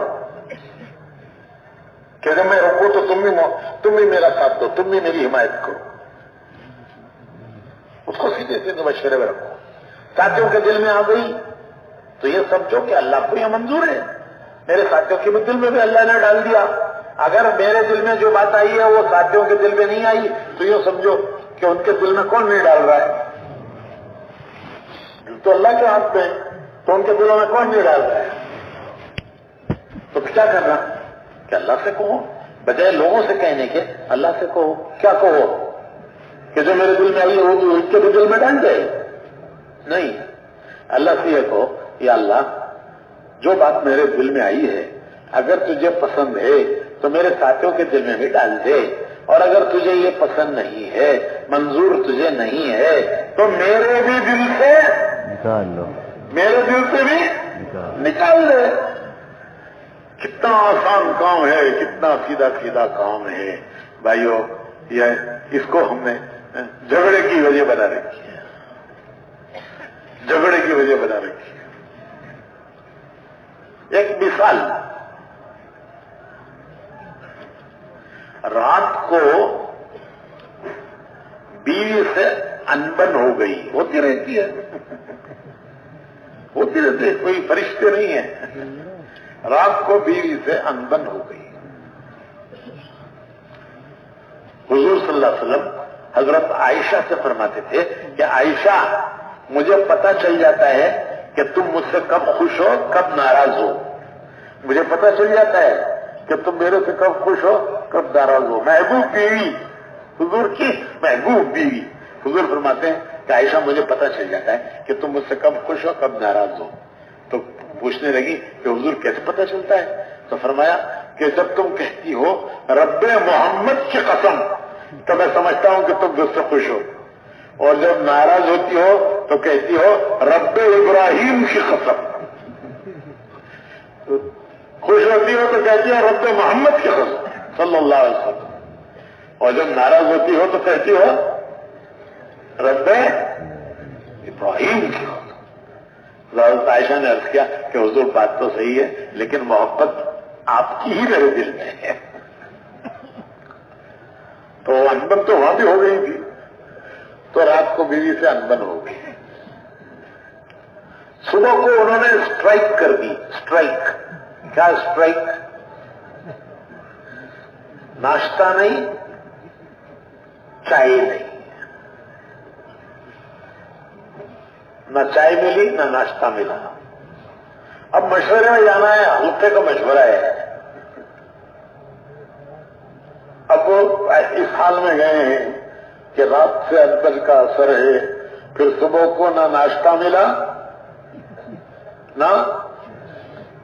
اب راستے میں کسی ہوٹل میں بھی نہیں پی سکتے تو ساتھی دیکھیں گے کہیں گے کہ مولوی صاحب کیا بات ہے آج کوئی بیوی کی طبیعت خراب ہے، ہوٹل میں ناشتہ کر رہے ہیں، چائے پی رہے ہیں، کیا بات پیش آ گئی؟ اب جواب دینا مشکل ہو جائے گا. تو اسی حال میں مشورے میں پہنچ گئے. وہاں کوئی بات شروع ہوئی تو انہوں نے ایک رائے دی، دوسرے ساتھی نے اس کے خلاف رائے دی، تو وہ رات سے گیس بھرا ہوا ہے اندر، رات سے بھرا ہوا ہے گیس، اور پھر صبح چائے نہیں ملی، وہ ایک گیس بھرا ہے، کچھ ناشتہ نہیں ہے نہ چائے ہے۔ تو اب آ کے مشورے میں رائے دی، سامنے والے ساتھی نے ان کے خلاف رائے دی، تو وہ سلنڈر پھٹ گیا، گیس کا سلنڈر پھٹ گیا۔ امیر صاحب یہ ہمیشہ ایسا کرتا ہے، خدا کی قسم جب بھی میں کچھ کہتا ہوں تو یہ میرے خلاف رائے دیتا ہے۔ امیر صاحب آج کے بعد یہ بیٹھے گا تو میں نہیں بیٹھوں گا، میں بیٹھوں گا تو یہ نہیں بیٹھے گا۔ خدا نہ خواستہ، اللہ نہ کرے، اگر وہ بھی اسی حال میں آیا ہو تو، اگر وہ بھی اسی حال میں آیا ہو تو 2 سلنڈر ٹکرا گئے، مسجد کی جماعت پاش پاش۔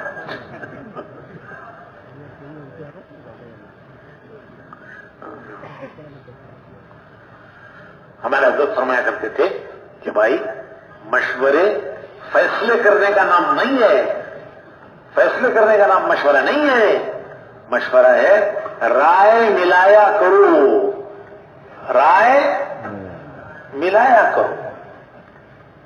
بھائی کیا امر ہے، فیصلہ کر دو، کیا کرنا ہے کیا نہیں کرنا ہے۔ میں اس مشورہ فیصلے کرنے کا نام نہیں ہے، رائے ملایا کرو، رائے جمع کیا کرو، رائے ملایا کرو۔ جیسے پھولوں میں رس ہے، پھولوں میں رس ہے، شہد کی مکھی کا کام وہ پھولوں سے رس چوس کر چھتے میں لا کر جمع کرتی ہے۔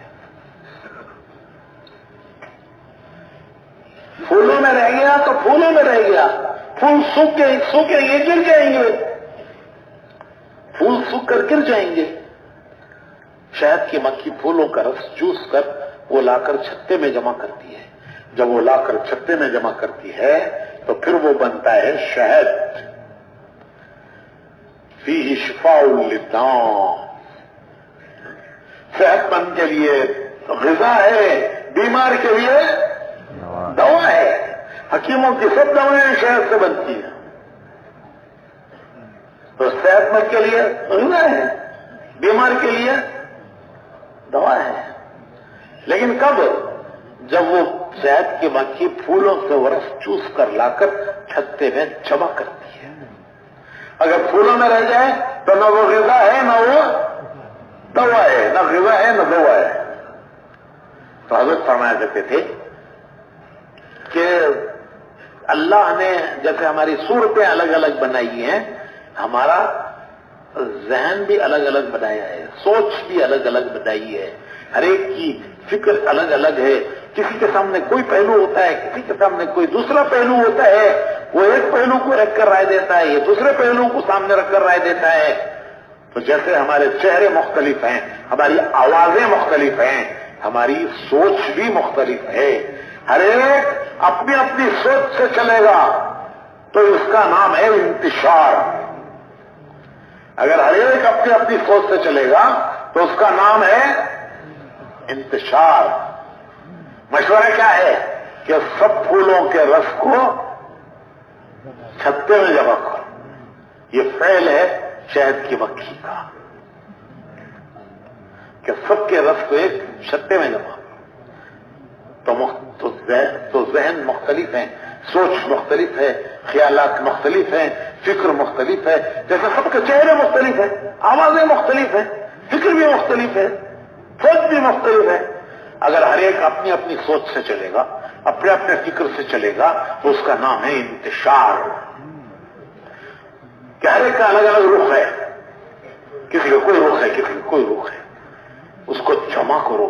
شہد میں جیسے چھتے میں شہد کی مکھی رس جمع کرتی ہے، پھر وہ بنے گا شہد۔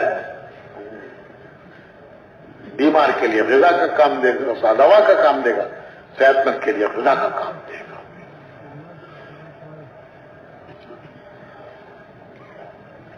تو حضرت فرماتے تھے کہ مشورہ رائےوں کو جمع کرنا،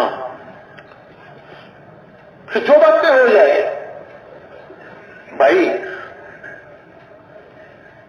ہمارے یہاں اس کام میں اجتہاد نہیں ہے، تقلید ہے۔ اس کام میں اجتہاد نہیں ہے، تقلید ہے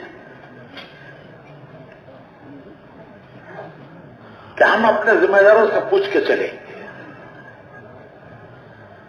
مسجد کے ذمہ دار علاقے کے ذمہ داروں سے پوچھیں گے، علاقے کے ذمہ دار بولیے آگے رائے والوں سے پوچھیں گے۔ یہ ایک چین ہے، چین۔ مسجد والے اپنے ذمہ دار سے پوچھیں گے، مسجد کے ذمہ دار علاقے کے ذمہ دار سے پوچھیں گے، علاقوں کے ذمہ دار رائے کے ذمہ داروں سے پوچھیں گے، اور رائے کے ذمہ دار عالمی مشورے میں رکھیں گے اسے۔ الحمدللہ 100 سے اوپر ملک آئے ہیں، ہر ملک والا پوچھ کے چل رہا ہے۔ حالانکہ ہماری ان کے اوپر ہمارا کوئی حق نہیں ہے کہ وہ ہم سے پوچھ کے چلیں،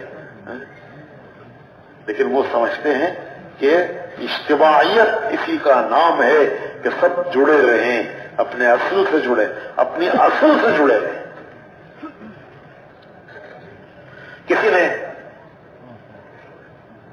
حضرت علی رضی اللہ تعالیٰ عنہ سے پوچھا کہ حضرت علی سے پوچھا کسی نے کہ حضرت عمر کے، حضرت ابوبکر کے زمانے میں کتنا اچھا کام چلا، حضرت ابوبکر کا زمانہ، حضرت عمر کا زمانہ کتنا اچھا کام چلا،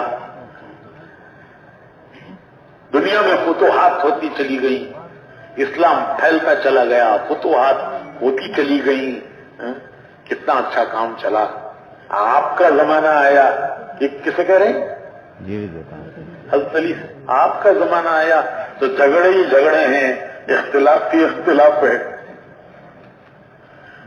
دیکھیے حضرت ابوبکر کا، حضرت عمر کا زمانہ کہ کتنا اچھا کام چلا، دنیا میں کام پھیلا، ملک کے ملک اسلام کی طرف آتے چلے گئے، دین پھیلتا چلا گیا۔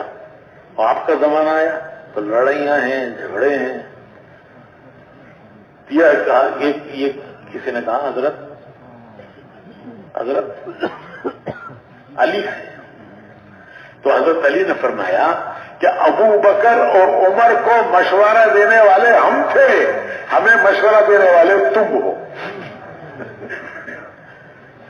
حضرت ابو بکر عمر کو مشورہ دینے والے ہم تھے، ہمیں مشورہ دینے والے تم ہو، اور جیسے تمہارے مشورے ہیں ویسے کام چل رہا ہے۔ ہم مشورے والے دینے والے تھے ان کو، حضرت ابوبکر اور عمر کو، اور ہمیں مشورے دینے والے تم ہو، جیسے تمہارے مشورے ہیں ویسے کام چل رہا ہے۔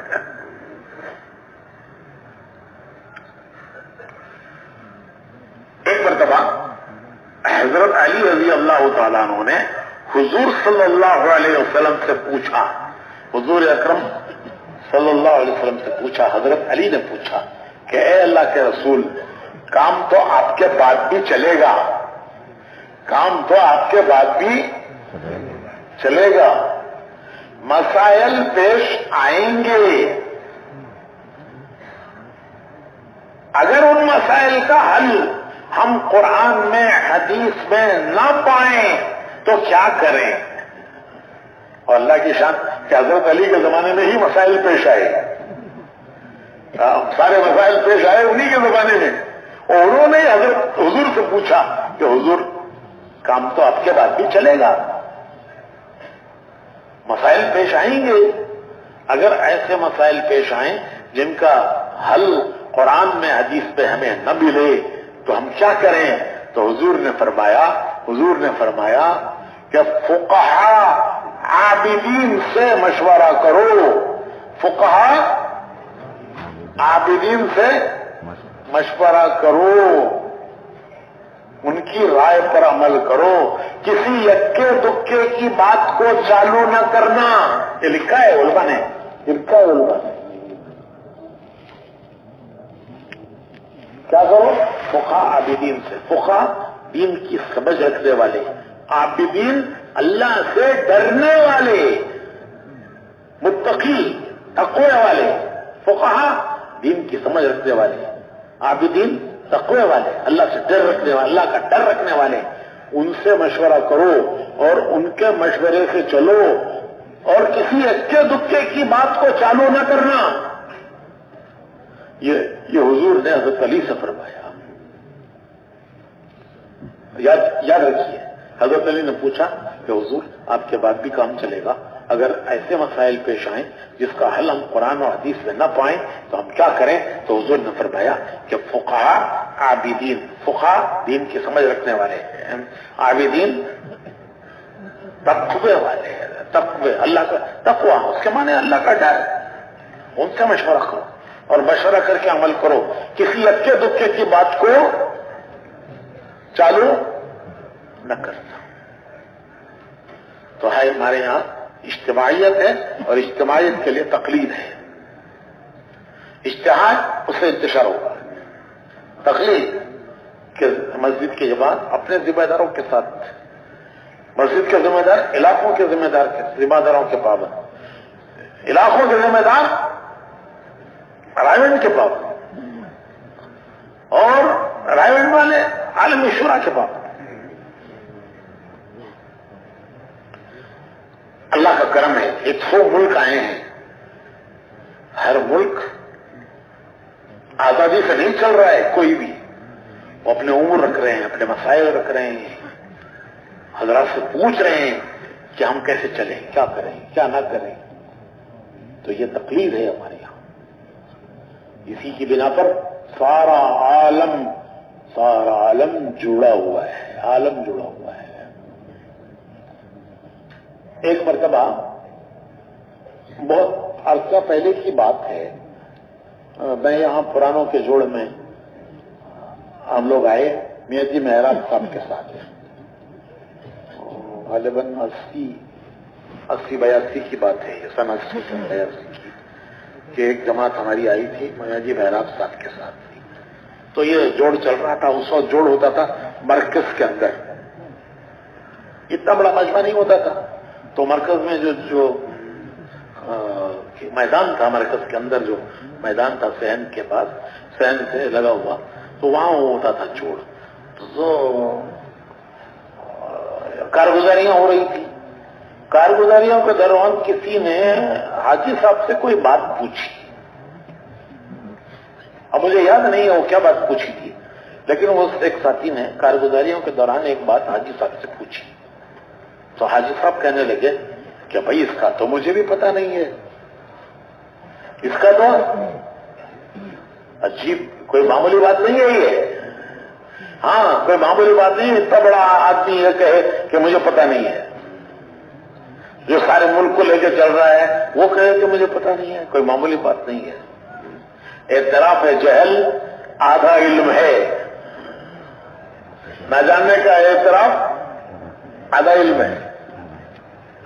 تو حاجی صاحب کہنے لگے کہ بھائی میاں جی سے پوچھو، شاید انہوں نے کچھ سنا ہو اس کے بارے میں. تو میاں جی بھی وہیں بیٹھے ہوئے تھے تخت پر.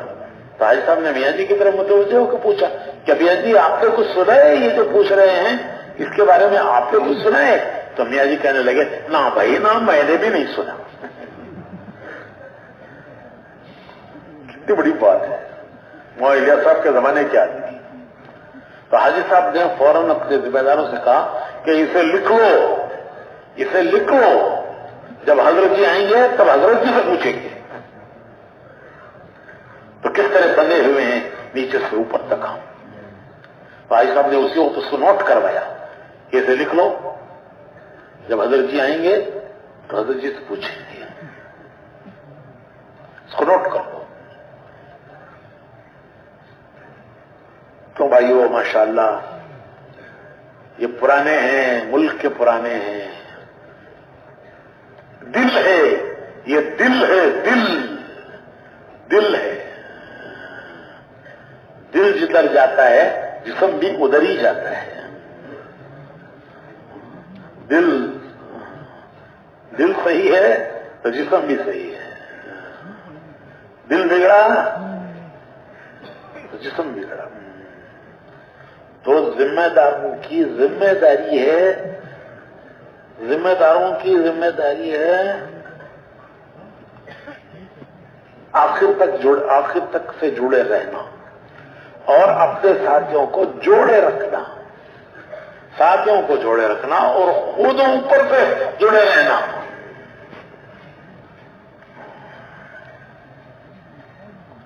مسجد کے ذمہ داروں سے مسجد کی جماعت جڑی رہے، مسجد کے ذمہ دار علاقے کے ذمہ داروں سے جڑے رہے، علاقوں کے ذمہ دار کیا فرمائیے رائمنڈ سے جڑے، اور رائمنڈ کے ذمہ دار عالمی مشرق سے جڑے. اور پھر اپنے ساتھیوں کو جوڑے رکھیں. خود جڑنا، ساتھیوں کو جوڑے رکھنا.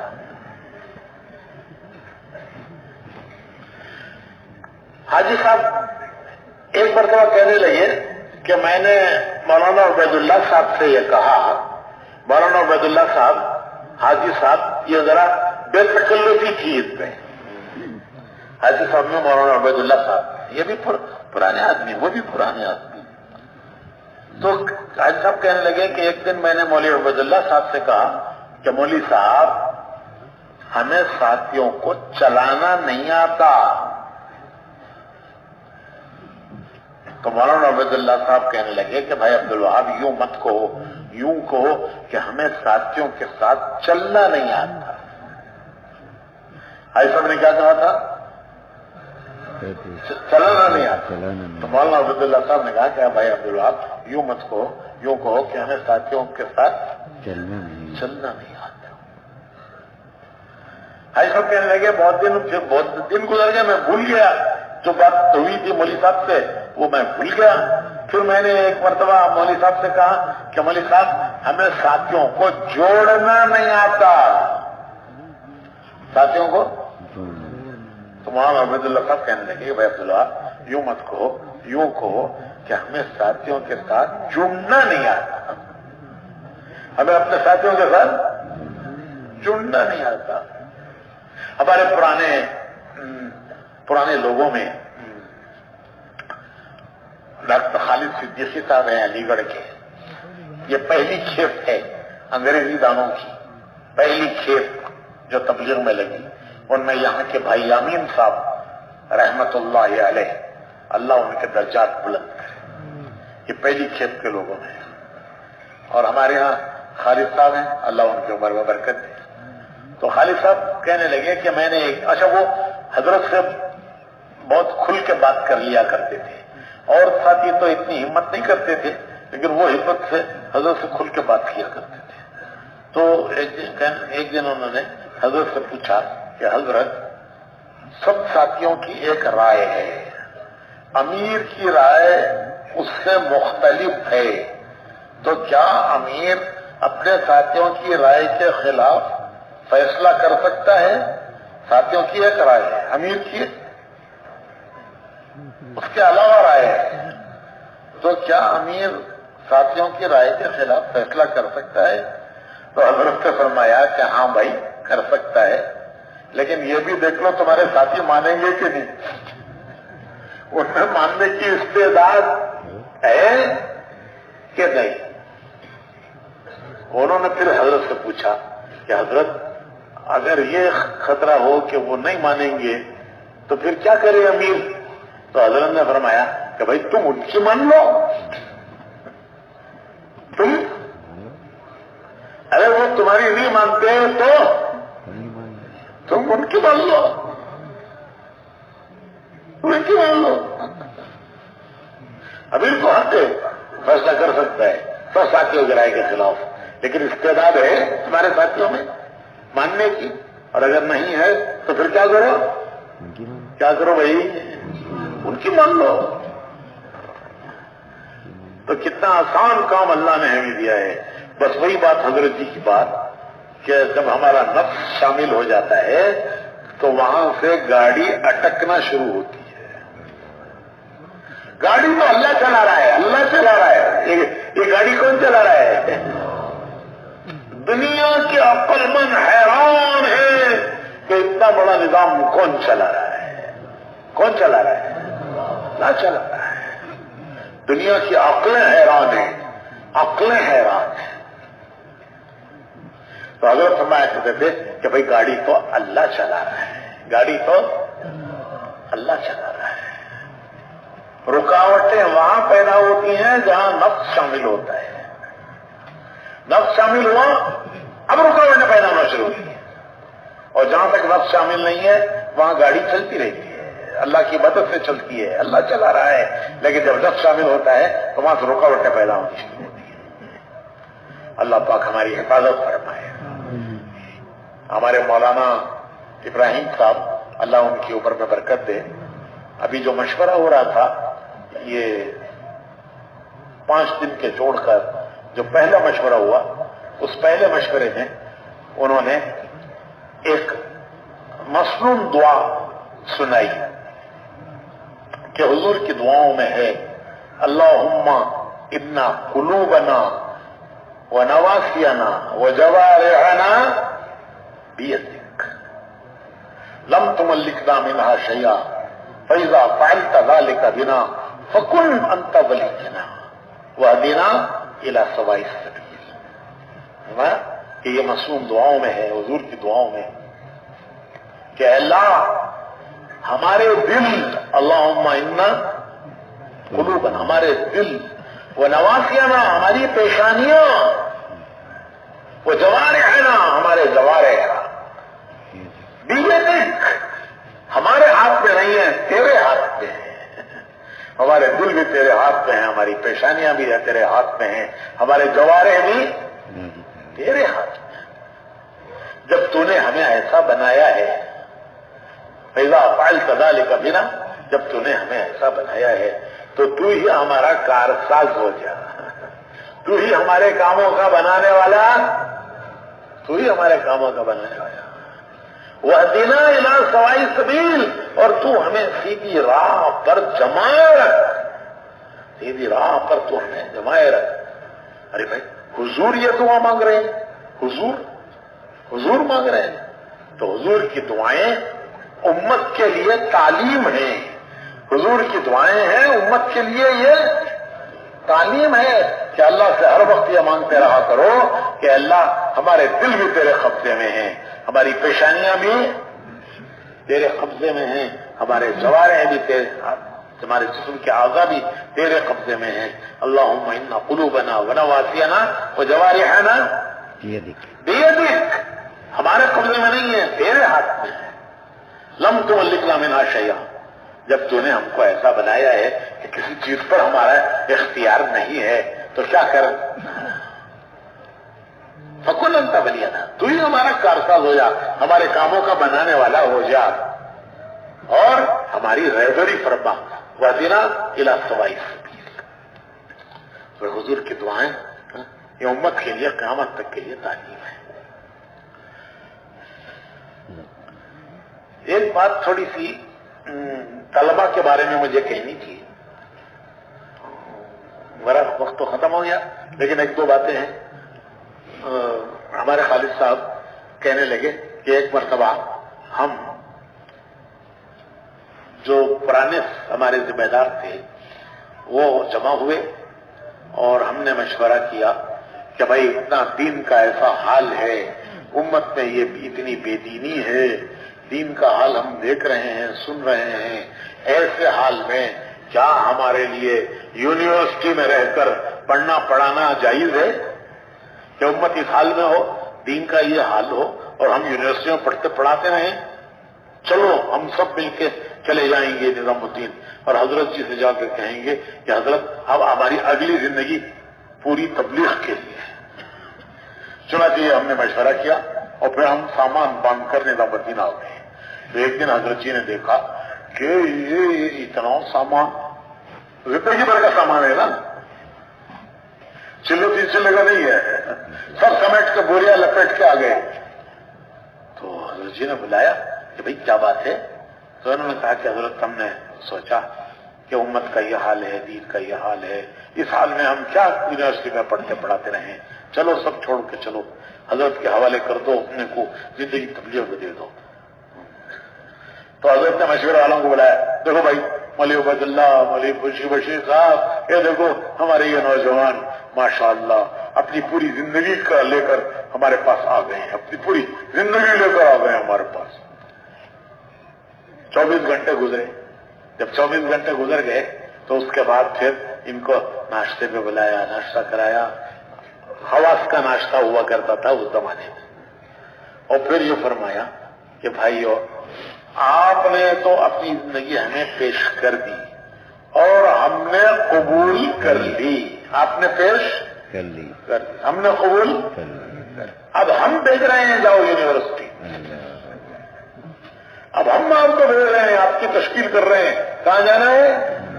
اور وہاں جاؤ، تبلیغ بھی کرو اور تعلیم بھی کرو، تبلیغ بھی کرو تعلیم بھی کرو، دروازہ کھول کر آؤ، توڑ کر مت آؤ، کھول کر آؤ، جب دروازہ توڑ کر آؤ گے تو آئندہ کوئی بھیجے گا نہیں کہ وہاں جا کے پڑھو، کیونکہ وہاں جا کے پڑھو گے تو سب چھوڑ چھاڑ کے تبلیغ میں چلے جاؤ گے۔ تو فرمایا کہ اب تم ہمارے نمائندے ہو، اب تم یونیورسٹی والے نہیں ہو، اب تم ہمارے نمائندے ہو۔ حضرت جی فرمایا کرتے تھے، ایک بات یاد رکھ لیجیے، میں کارگزاریاں سن رہا تھا، حضرت فرمایا کرتے تھے کہ ہمارے طلباء ضرور تبلیغ میں حصہ لیں، لیکن 2 باتیں فرماتے تھے، ایک ان کے ادارے کے قانون کے خلاف کوئی کام نہ ہو، ان کے ادارے کے قانون کے خلاف کوئی کام نہ ہو، دوسرے ان کی تعلیم متاثر نہ ہو، وہ اتنا لگے تبلیغ میں کہ ان کی تعلیم متاثر نہ ہو، ایک بات، دوسری بات کوئی چیز ان کے ادارے کے قانون کے خلاف نہ ہو، یہ سب ہمیں سنبھال کر لے کر چلتا ہے۔ اور بھائیوں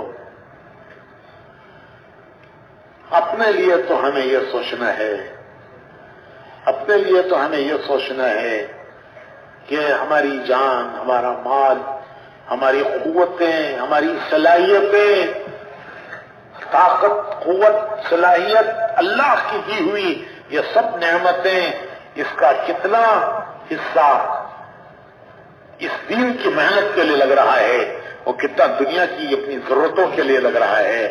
بھائیو یہ ہر شخص کے اپنے دیکھنے کی چیز ہے، تولنے کی چیز ہے ترازو میں، کہ میری جان، میرا مال، میری عقل، سمجھ، سوچ، صلاحیت، یہ سب اللہ کی دی ہوئی نعمتیں ہیں، عقل ہے، سمجھ ہے، سوچ ہے، صلاحیت ہے، یہ سب اللہ کی دی ہوئی نعمتیں ہیں، اس کا کتنا حصہ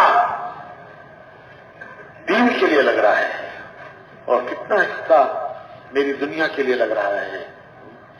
وَلْتَنْظُرْ نَفْسٌ مَا قَدَّمَتْ، ہر شخص یہ دیکھ لے کہ کل کے لیے کیا بھیجا ہے، آج کے لیے کیا ہے، وہ تو سب جانتے ہیں کہ آج کے لیے کیا ہے، کل کے لیے کیا کیا ہے۔ تو یہ بھائیوں ہمارے کام کرنے والوں کے لیے ہر وقت یہ فکر کرنے کی چیز ہے کہ اللہ کی دی ہوئی ہے نعمتیں، عقل ہے، سمجھ ہے، قوت ہے، صلاحیت ہے، وہ میری دنیا کی ضرورتوں پر کتنی لگ رہی ہے، وہ کتنی اللہ کے دین کی اس محنت کے لیے جو اتنی بڑی نعمت دی ہے اللہ نے۔ ہمارے حضرت جی مولانا انعام الحسن صاحب فرمایا کرتے تھے کہ دیکھو ہر آدمی کی ایک نسبت ہوتی ہے، اس نسبت سے لوگ اسے جانتے ہیں، اس نسبت سے اسے پکارتے ہیں۔ یہ ڈاکٹر صاحب ہیں، ایک نسبت ہے، یہ وکیل صاحب ہیں، ایک نسبت ہے، یہ انجینئر صاحب ہیں، ایک نسبت ہے، یہ چودھری صاحب ہیں، ایک نسبت ہے، یہ دنیا کی نسبتیں ہیں۔ تمہیں ایک نسبت اللہ نے دی ہے، وہ بڑی پیاری نسبت ہے، وہ کیا ہے کہ دنیا آپ کو کس نام سے جانتی ہے؟ ذرا بولیے نا، دنیا ہمیں کس نام سے جانتی ہے؟ یہ تبلیغ والے ہیں۔ کتنی اللہ کی مہربانی ہے کہ یہ ڈاکٹر صاحب ہیں، یہ وکیل صاحب ہیں، یہ انجینئر صاحب ہیں، اور دنیا آپ کو اس نسبت سے جانتی ہے کہ یہ تو حضرت فرمایا کرتے تھے کہ اللہ کے رحیم اور کریم ذات سے امید ہے کہ جس اللہ نے دنیا میں لوگوں کی زبانوں پر یہ کہلوایا کہ یہ تبلیغ والے ہیں، کل قیامت میں اللہ یہ کہہ دے کہ میرے بندے تمہیں تبلیغ والا کہا کرتے تھے، جاؤ ان کے ساتھ چلے جاؤ. میرے بندے تمہیں تبلیغ والا کہا کرتے تھے، میرے بندے تمہیں تبلیغ والوں کی نام سے پکارا کرتے تھے، آج جاؤ، آج ان کے ساتھ تمہارا حشر ہے.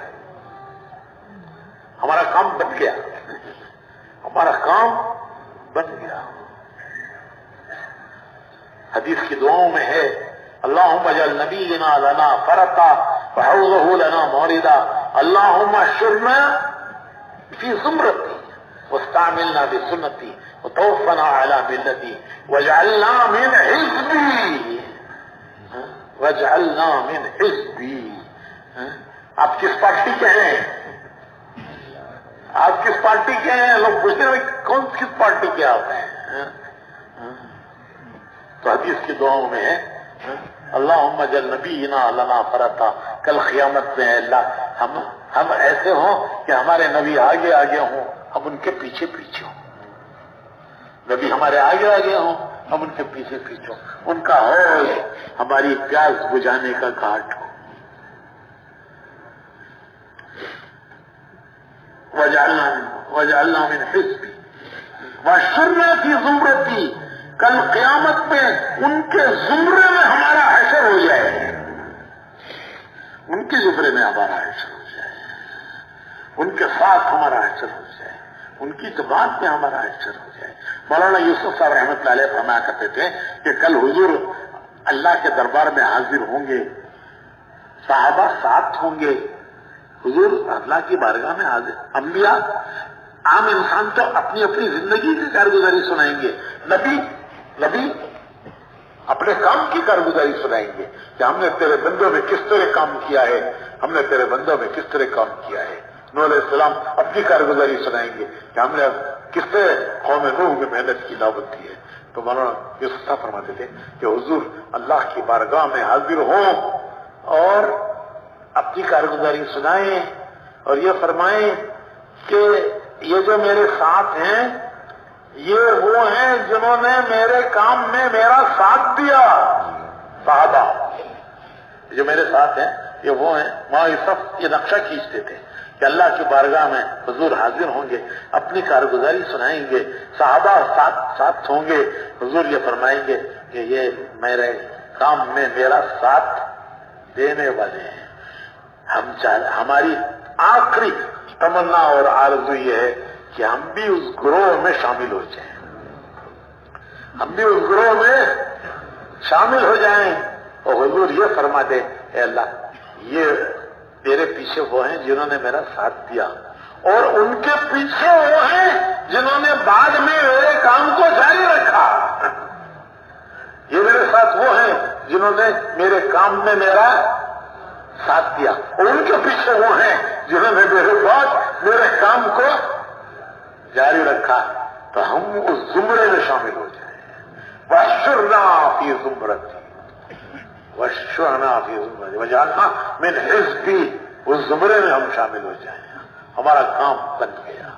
اللہ پاک قبول فرمائے، اللہ ہمیں آگے بڑھائے، اخلاص و استقامت نصیب فرمائے، قوم و ملکوں کی ہدایت کا اللہ ہمیں ذریعہ بنائے. سبحان اللہ.